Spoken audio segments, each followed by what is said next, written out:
You are listening to Proof Text, a Glossa House podcast exploring Scripture and all things related to it. New episodes are released daily.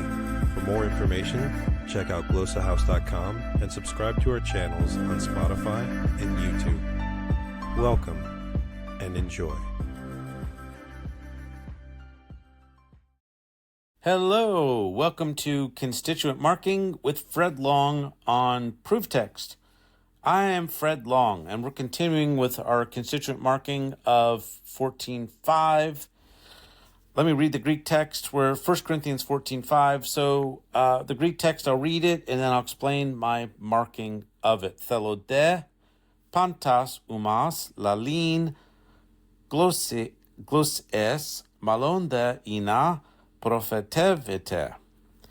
Midzonde o prophetevon e lalon glosses ektos ime diermeneve ina e ecclesia eco domain lave, I should say, lave.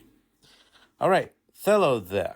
Thelo is single underlined, and de is boxed. So thelo is from thelo, I want. So de is marker of new development. Moreover, Paul saying, moreover, I want. And what does he want? Now, I'm going to start here a bracket, because what he's wanting is the content of what he's wanting. So what he's wanting is pantas umas, lalin glosses.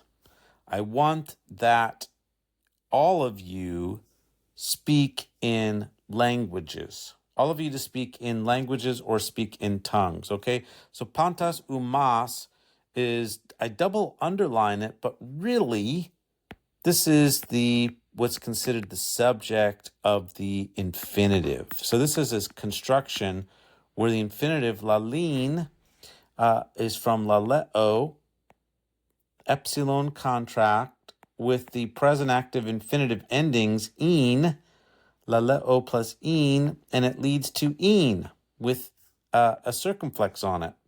So that is a present active infinitive, but it's really like a complementary infinitive of thelo. But really, if you think about it, it's the content of thelo. This is what Paul wants.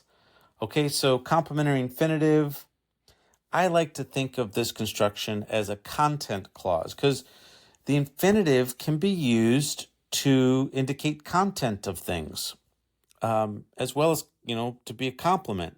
So in this case, it's supplying the content of the wanting or the willing. And here, when you have constructions and clauses with infinitives will take accusative case nouns as their subjects. Technically, they're called accusative of reference, but because they're the reference point which is doing the action of the infinitive. So in this case, too, we have glosses, which is dative plural, which is what we've been seeing in this chapter, is that it's a dative of means, to speak by means of tongues or languages. And here there's, differences of how to understand that. What are we talking about here? Ecstatic speech or human languages? And this is kind of the debate. Is this a prayer language or is this human languages? And so what is Paul advocating here? Well, you kind of have to look at the context. So grammatically, I can designate it as a dative of means, and then we can work on the interpretation later. So I want that you all, pantas is accusative masculine plural, modifying umas, that you all be speaking in languages or in tongues. Moreover, ina de, moreover,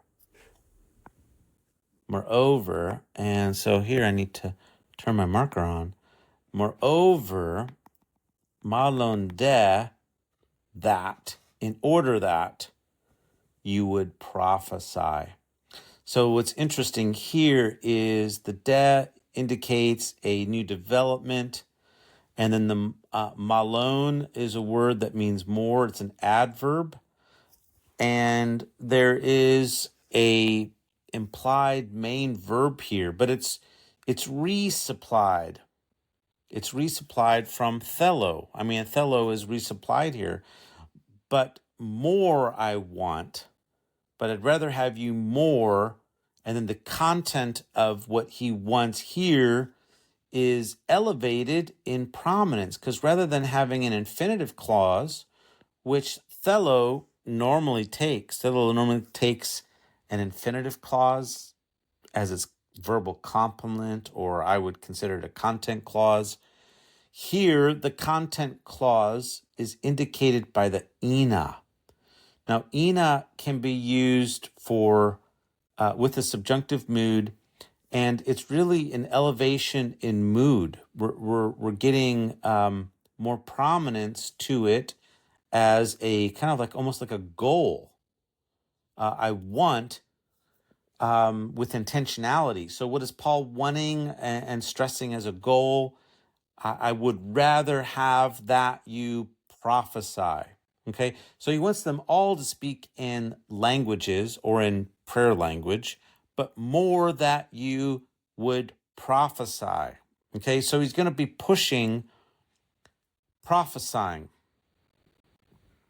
Okay, so moreover, so he's going to keep developing his argument. So what we have next is midzon, which is an adjective.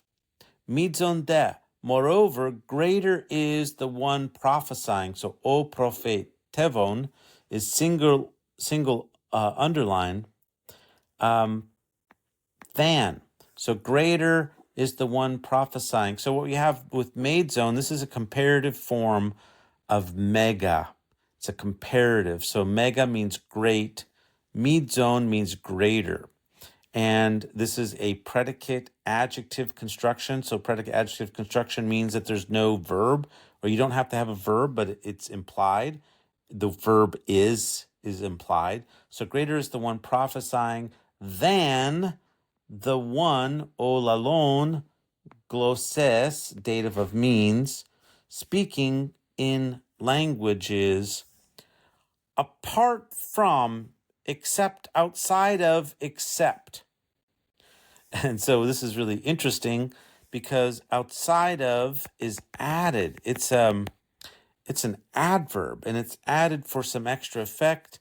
May, we're going to take that as like a conjunction. This sets up what's called an exception clause. Except, outside of, except. So this is really marked as an exception clause. Outside of, except, di ermeneve, he interpret. So di ermeneve, neve is interpret.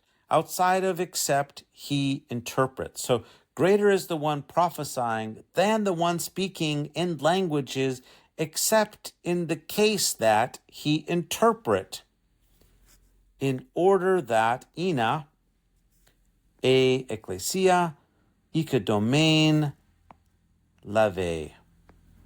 So what I've done here is I'm using brackets to start to indicate subordinate clauses, and I'm numbering them. So you have two different levels of subordinate clauses here. You have the exception clause, which is highly marked with ektos. It's like doubly marked exception, except in the case that he interprets, and this interpretation is done as the means for the end that the church receives edification. So ina is boxed, ecclesia single underlined, ikidomai double underlined, and the main verb is lave. Lave is subjunctive, third singular. It's subjunctive, aorist, stem change from lamvano. And so, wow, a lot is achieved in this verse. And what's really notable to me is these des. De. Paul is advancing his argument, making new points to it.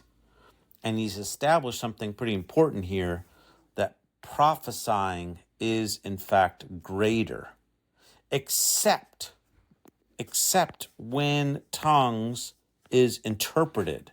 So tongues needs to be interpreted, and tongues is interpreted in order that the church would be edified. Okay, so there has to be interpretation of languages. That's why I think that the word glosses and speaking in tongues is really speaking in languages. I think that's what's mainly going on there. Okay, so this is a long verse, and I hope watching me mark this up and talk through it is helpful for you. Thanks for listening and watching, and hope to have you join us next time. Interested in growing your ancient language skills but not sure where to start? Glossa House can help. From illustrated readers and short stories to lexicons and grammars, Glossa House offers a variety of resources for beginning, intermediate, and experienced ancient language learners. Head to glossahouse.com today. Glossa House, language resources for the global community.